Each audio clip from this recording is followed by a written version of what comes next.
Hey everybody, this is the Sliders Review, and I'm here today to talk to you about Stargirl Season 1, Episode 10, Brainwave Jr. So, in the ninth episode was about Brainwave, and Henry Jr. found out everything he could about his father. Things he had no idea because his powers are starting to progress more. This episode is one of sorrow, one of intrigue, one with some great action. My God, I love this action. Season 2, man, disappointed me so bad with the lack of action. And one of a little bit of despair. We do find out more in this episode about the brain waves and stuff. However, there's a domestic problem going on in somebody's marriage. They're having some rocky times, if you will. See, in the last episode, Icicle and his family came over to Courtney's house for dinner. Courtney discovered that Jonathan is Icicle.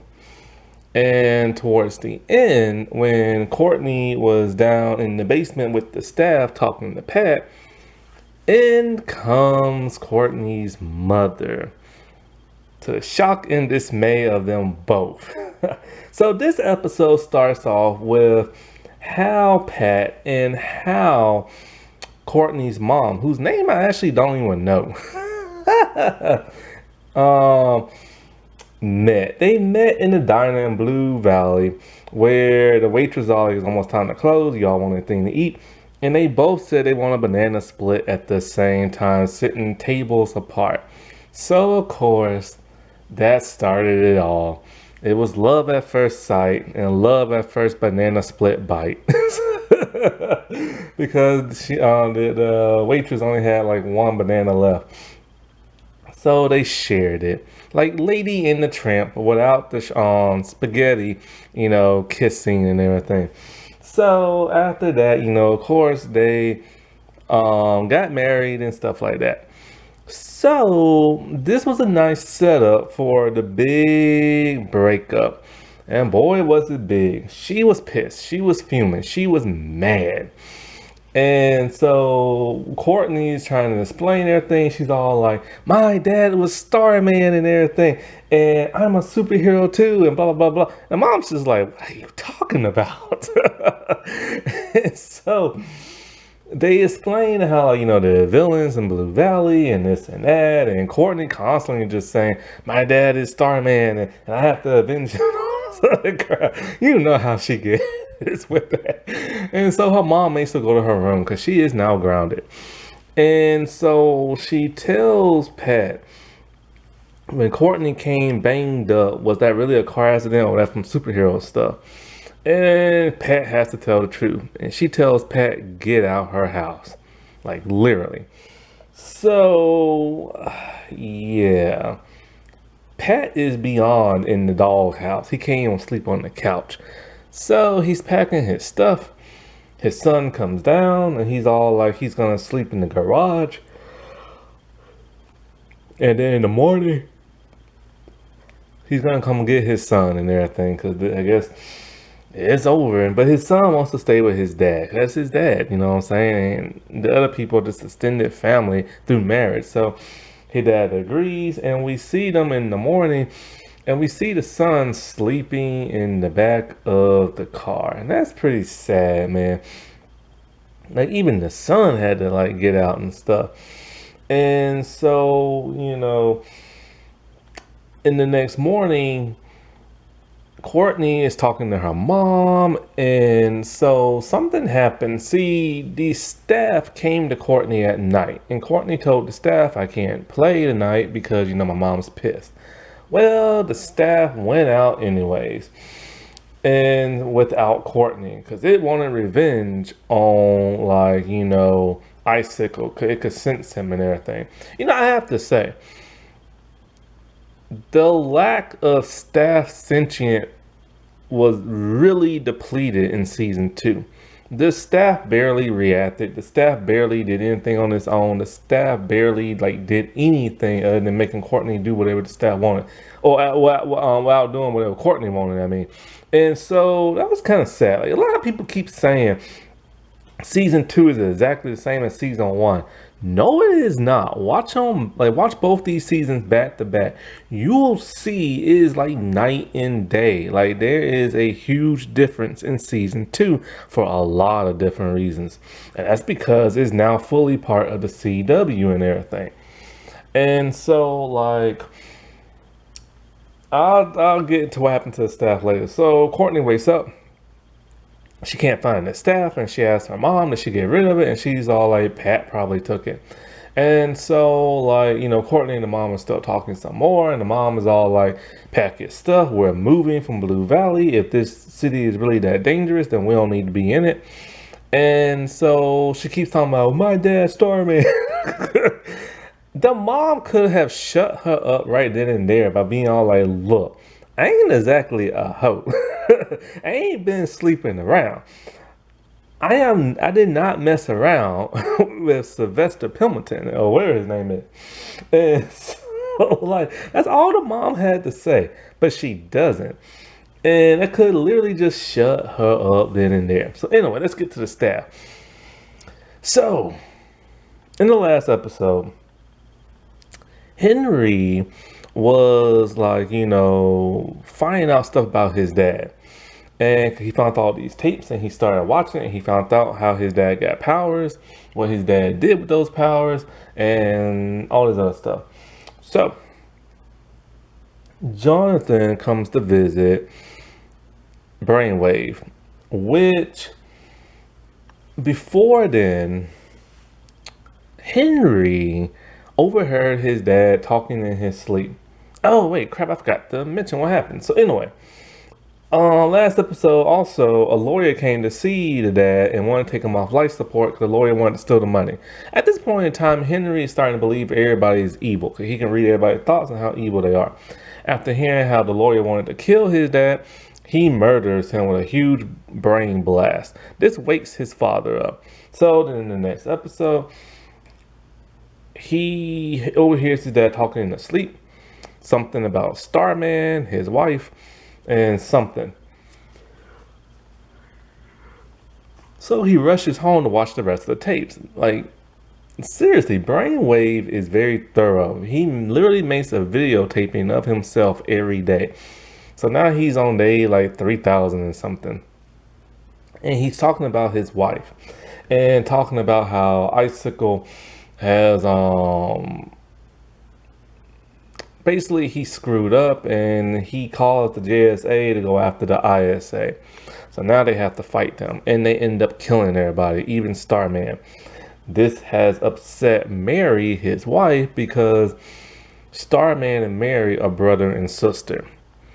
So Jordan found out. He would have hoped that his wife would have went into hiding, but she didn't. And so he blames Jordan for the death of his wife. Henry sees this. He's pissed, upset. He goes back. He sees his dad is talking to his father. The staff comes in. It blasts Jonathan or Jordan. And Brainwave with the force field was able to stop it. So of course Icicle uses his powers to freeze the staff. And his son could see all this. Henry could see all this. So after this, he goes looking for Courtney as Courtney's going to school.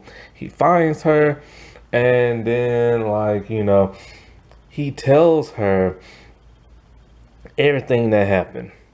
At one point in time, he tells him that Brainwave, his dad, killed Starman. This pisses off Courtney, and she wants to leave. But then he tells her that how his mom was related to Starman. That's his uncle, and so she's all like, oh my God, we're cousins. And she just runs up to him and gives him like the biggest hug. He's freaked out. He doesn't understand what is going on. And she's thinking like she's like related and all this other crap. So they have to think of a way to get the staff. So you know what's going to happen next. They go to talk to JSA. They don't want nothing to do with Brainwave Jr. and Henry, especially Yolanda, because in the last episode, Yolanda dressed up in her no, was that last episode? No, maybe it was this episode. Yeah, I think it was. I don't, it was one of these episodes. Because yeah, it was this one. So Courtney has the dumb idea of like wanting to find out more about the ISA through like Jordan. Maybe that was last episode. I can't remember. It was one of these two episodes. So it don't really matter. It's part of the whole season. Everybody thinks it's a bad idea, even Pat. And she's like, no, we have to find out more and blah, blah, blah, and blah, blah, blah, blah. And so, like, oh, that was last episode. Okay, yeah, that was last episode. My bad. Because this one, he's acting all good. And that was the last episode, he was acting all evil. Now I'm clear. And so Yolanda went to go visit him in the hospital because she doesn't want Courtney nowhere near him. Yolanda scared the piss out of me in that last episode. She's suited up, her claws out. She tells Henry, if you come anywhere near Courtney, she will kill him and everything. And she meant it. And she's all like, you stay away from me. You stay away from Courtney. You stay away from my friends and you stay away from our family members. And he's all like, are you seriously going to kill me because of what I did? And she's like, yes. And then she like leaves at the hospital. Yolanda is bad, boy. She blurs the lines of gray. Much more in this episode.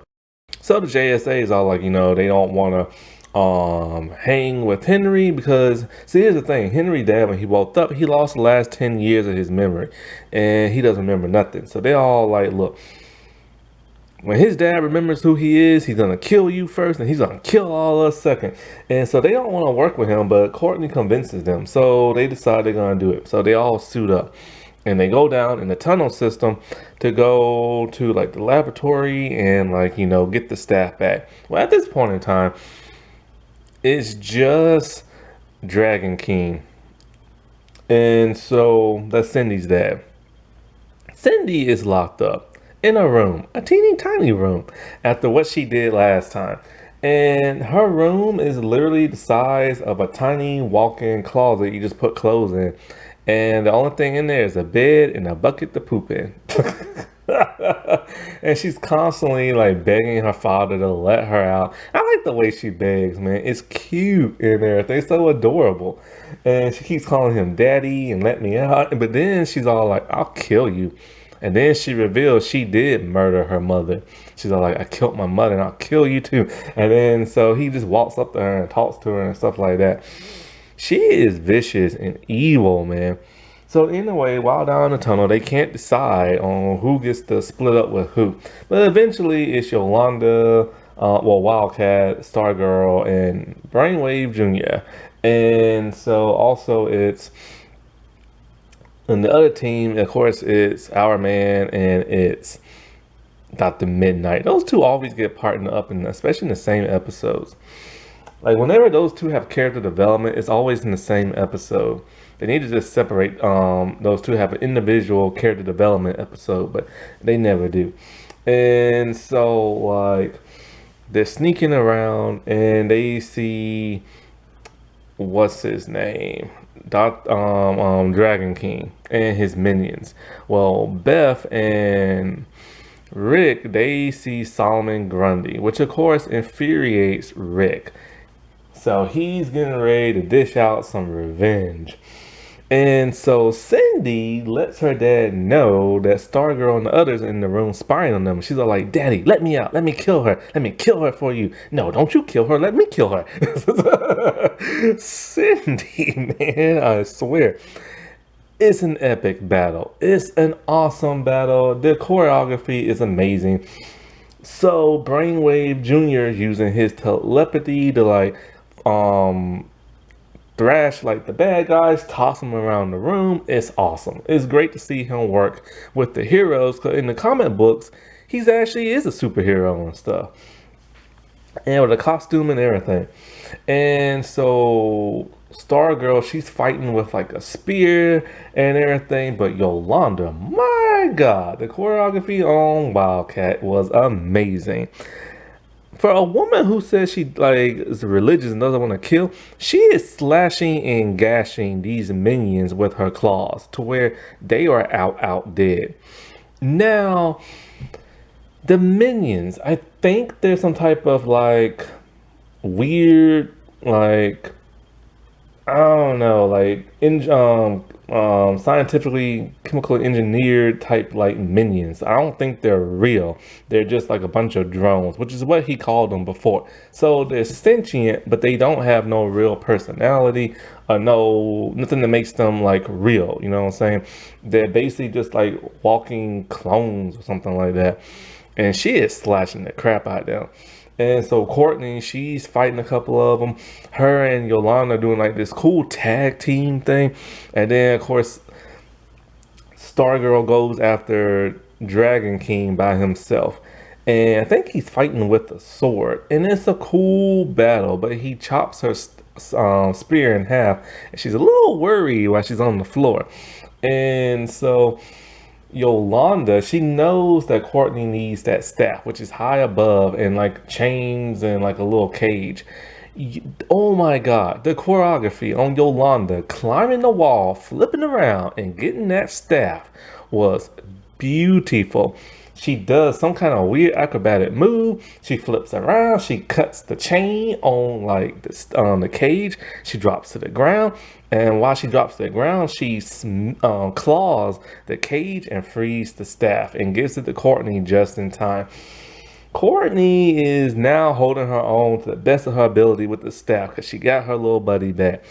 But what happens next is hilarious. She knocks out like knocks the Dragon King to the ground, right? It knocks his hood off, and we actually get to see his face. And it looks pretty prosthetic, which looked amazing. I hope it wasn't CGI, but it didn't look fake. It looked real. His face is basically it looks like a hybrid between like a snake and a dragon, but mostly a snake, or like a lizard without the snout, and he just growls at like Wildcat and Stargirl. I was not expecting what happened next. They both just screamed in fear, and then Courtney does what Courtney always does: blast the bad guys in the face.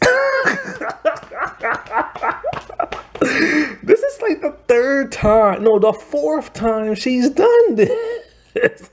She has blasted 4 bad supervillains in the face.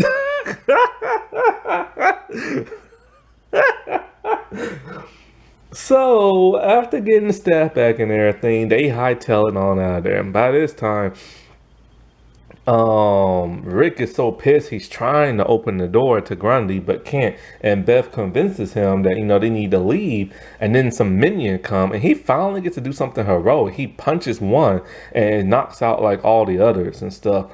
So after that they all leave, they all meet up, but now Brainwave woke up.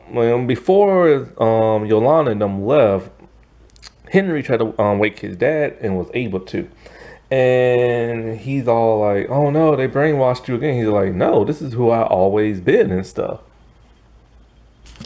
And so like they hightail it and they're trying to get out of there, and there's like a gate. So our man's able to bend the bars, and then it's Yolanda and it's Beth who gets out first. But then Brainwave closes the gate. And so he's trying to talk to Henry and like, trying to convince him to go to the dark side and everything. And so they're trying to reopen the gate, him and Henry, and they manage to, and Rick goes through, but now it's just him and Stargirl. She's blasting but can't because it's like a force field. So Henry uses his telepathy to like throw her through the gate, and then he recloses it. So after this, his dad is just like talking to him, is all like, we can do this together. I can teach you how to use your powers and all this other stuff. And he's all like, how can you work for the man who killed mom? And then the big reveal happened. He reveals it wasn't Icicle that killed his mother. He killed his own wife and everything because she stood in their way. This is how evil this man is. And so everybody is in shock and awe. And then he's all like, she came in my way. Don't you come in my way either. So now those two are blasting each other with brain blast and everything. At this point in time, the entire JSA is trying to bust through the gate, but they can't because a force field is there. And even Yolanda is trying to open it and stuff. And because they know what's going to happen. So he basically flings, so they blasting each other, and he flings his own son up against the gate hard. There's blood coming out his ear and everything from the sonic blast. And then his father is starting to collapse the ceiling, the roof. And so he looks at Yolanda and he's all like, I'm sorry, like I really did care about you and stuff. And then crash. All that rubble, all them bricks, all them pipes just smashed his body and he died. The team cannot believe it. Yolanda is just like, because she hated this dude so bad and she always wanted him dead. But in the last moment, she tried to save him and couldn't. And this man literally murdered his wife and now his own son. That's how devoted he is to evil. And the team knows now, no matter what, they have to stop them because they will literally destroy the world. Their plan is to control everybody's mind to make America a better place and everything. Like literally, the catchphrase is very similar to that. And so that's what Icicle is doing. He wants to make America safer and everything by controlling everybody's mind so they have no free will. So it's very old school comic booky where you just want to control everybody. And so Pat and his wife was able to figure this out because they came, Icicle and his parents came to visit them. And see, at this point in time, the mom was emailing Courtney's real father and also researching Starman. And so, like, at some point in time, Icicle family comes in talking Norwegian and everything, and she recorded it and used a translator app. And it's talking about a big machine that they have to power up to control people's minds. It's getting really intense. There's only 3 episodes left. There's only Shining Night, and then it's Stars and Stripes. Alrighty, well, I'll talk to y'all later. Bye.